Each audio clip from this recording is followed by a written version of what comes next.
Welcome back to Raising Sparks, where we ignite the conversations that actually matter. I'm your host, and today I want to share a story that might just change the way you look at your schedule this week. It's a reminder about the one thing we can never earn back. A little boy stood by the door, waiting for his father to come home.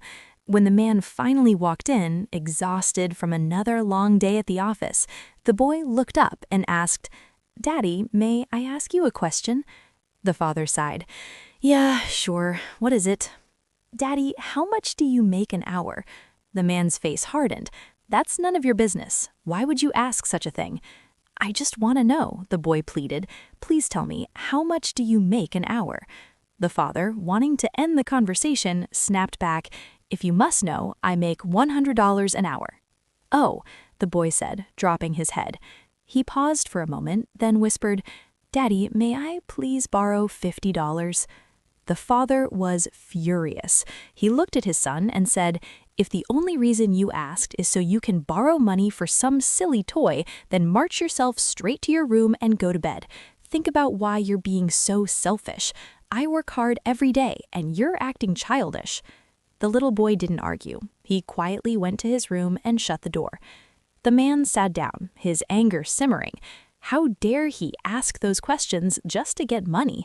But after an hour, he started to calm down. He thought maybe the boy really needed something. He didn't ask for money often. The man walked to the boy's room and opened the door. "Are you asleep, son?" "No, Daddy, I'm awake." "I've been thinking," the father said softly. "Maybe I was too hard on you. It's been a long day. Here is the $50 you asked for." The boy sat up, a massive smile on his face. "Oh, thank you, Daddy." Then, reaching under his pillow, he pulled out a stack of crumpled, messy bills. The father felt his anger rising again. The boy already had money? But the boy didn't notice. He slowly counted out the bills, then looked up at his father with bright eyes. The man asked, "Why do you want more money if you already have some?"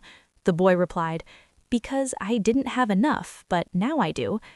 The boy held out the crumpled bills and said, "Daddy, I have $100 now. Can I buy an hour of your time? Please come home early tomorrow. I would like to have dinner with you." The father was crushed. He fell to his knees, put his arms around his son, and begged for his forgiveness. You see, at Raising Sparks, we believe in the hustle, but we believe in the heart more.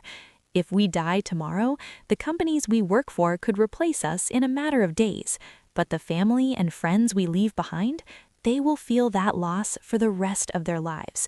We often pour more of ourselves into our jobs than into our homes, but remember, time is the only currency that matters. You can always make more money, but you can never make more time. Share $100 worth of your time with someone you love today. Don't let it slip through your fingers. Thanks for listening to Raising Sparks. If this story hit home for you, share it with someone who needs to hear it. I'll see you in the next one.